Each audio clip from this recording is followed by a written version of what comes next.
Hello everyone, Ventaris the Exile here, to talk about something I found exciting enough to put the effort into making a long-form video about. I am referring to the fate of a game called Hytale.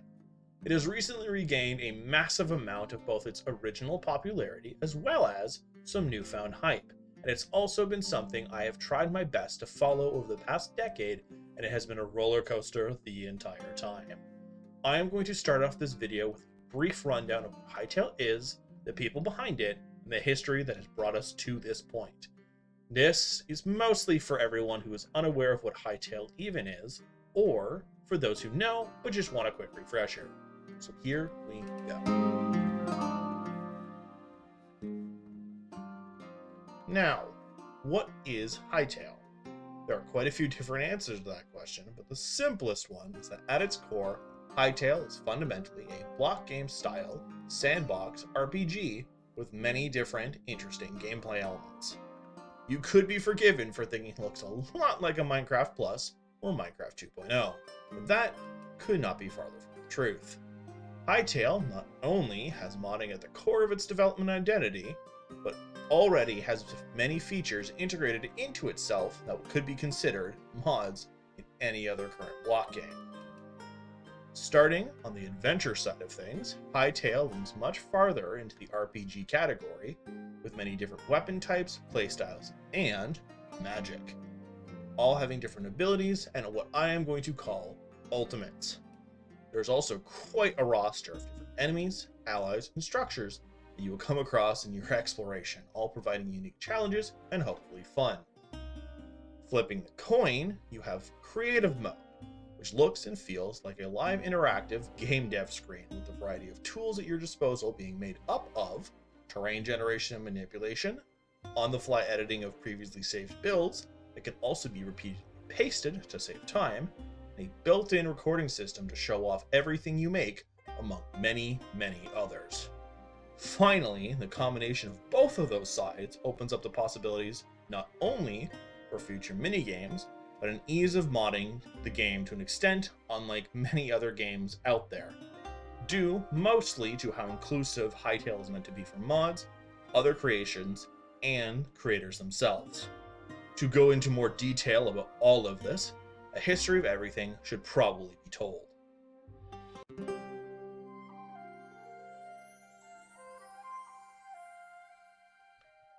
Hytale was, and still is, a passion project of a man named Simon Collins Flett, who owned a Minecraft server called Hypixel together with another man, Philip, someone just as invested in the final outcome of this saga.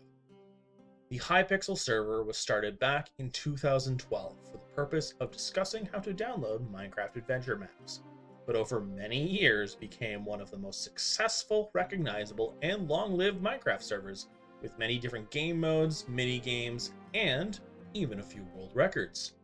With all of the success they got from the server, they were able to start the development for the original Hytale back in 2015. And then, in 2016, we were briefly teased about the team working on a standalone game, but at the time, that was all that was really said. It was not until the 10th of December of 2018 that Hytale was officially announced, and 3 days after that announcement, both the trailer and several blog posts were dropped, along with the beta opt-in, but that's not the same point. Almost a year later, we got our first look at actual gameplay and a potential release date for the game from the original team. Then, 2020 happened. No matter why it happened, Hypixel Studios, the studio built to make this game, was bought out by Riot Games, and they started not only taking over production, but brainstorming their own ideas. I want to quickly pause here to say no hate at Simon at all for doing this. What happened next was not his fault at all. He did it to have time to spend with his family, among many other things. Anyway, it was then in 2021, the original year the game was supposed to release, that we all got the news that they were actually delaying the release until 2023. Which, while it was disappointing, did make sense considering the changes in ownership only a year before. Unfortunately, other than sporadic blog posts and tweets, we didn't hear much of anything about the game since then. Many people assumed that the game had died in development, though few had hope. Sadly, the many were proven right on June 23rd, 2025, or this year, when it was announced by Riot Games that the development of Hytale was ending and Hypixel Studios would be shut down. Everyone that had known about the game and had looked forward to it were devastated by the news and shared their condolences with the team, each other, and most importantly for this, Simon himself, who saw the reaction of the entire community and decided that if he could save it, he would do his best to do so. He acted really quickly on it too. It was on August 13th that he shared with everyone that he was in active discussions about buying Hytale back from Riot Games, and that he would let everyone know what he could without causing trouble and possibly ruining any brand deals. It was the first real hope the game had had in years, and it breathed fresh life into the community that fully supported Simon, even not knowing what would happen next. And also, despite what some naysayers were saying about what little hope there was of getting anything back from a AAA game studio. After months of anticipation, on November 17th, yesterday when I first started writing this, Simon let the world know that he had everything back. Hytale was saved. Brilliant Sloth himself has done it. Of course, he didn't do it alone, and the story does not end there. Not in the least.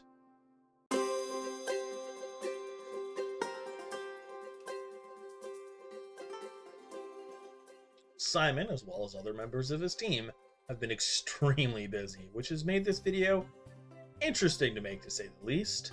The official blog is back with multiple new posts going over a rundown of the past year, what they have in their possession, and plans for the future, some of them already being realized. The Hytale Twitter account is running again with Simon, as well as I'm assuming others constantly sharing things on it and Simon's own account as well. The YouTube channel has been brought back with all of the original videos, as well as some cool new ones showing both the current state of the game and progress done so far. These videos include a new zone teaser, an almost 17-minute video of adventure and combat gameplay, and the newest one being just under half an hour of the Hytale creative mode, including terrain generation. All of this is showing that while Simon might be trying his best to be modest, saying, quote, Hytale isn't some polished AAA release waiting in the wings. It's messy, it's janky, there's a lot of work to be done. Consistently uploaded gameplay speaks for itself, clearly showing that they are a lot farther along than anyone really hoped for. Now, with the history, and me glazing a bit, out of the way, it's time to talk about what's next.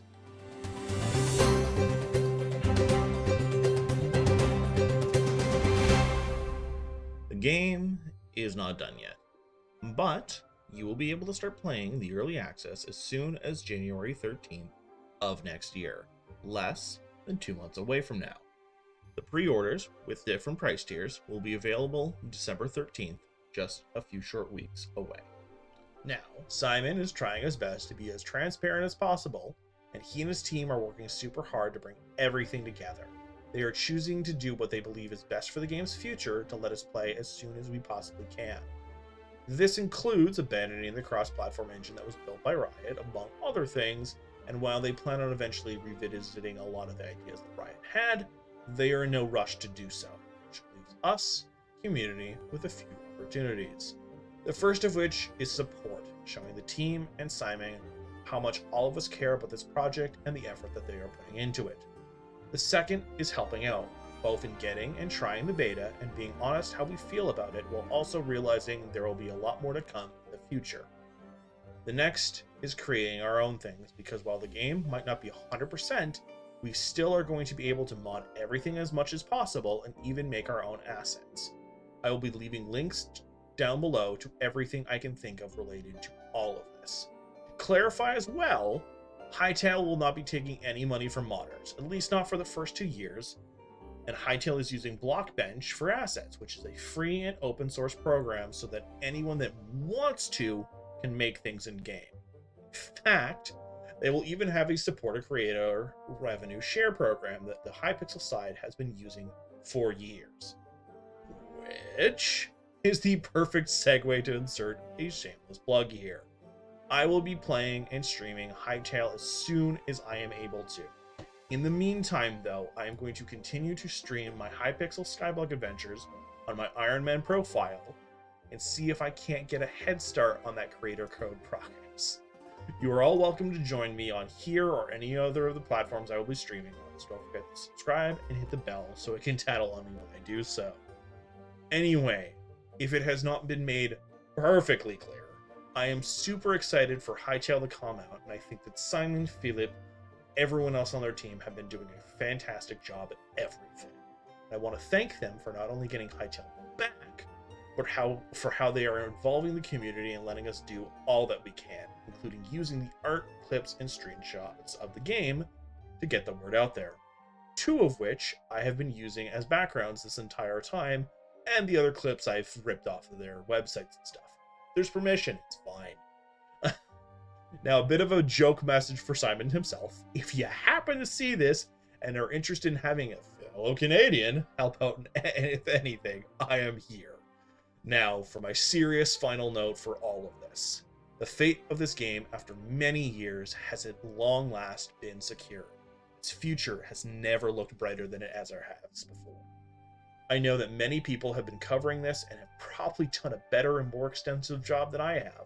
The first coming to mind is Quebec Corner, who has been covering this from the very beginning, and I have been watching to keep up to date on things. I also know how many more people just in the community have been looking forward to this and are so happy that we are almost there. So until then, I will see you all next time on my wonderful show.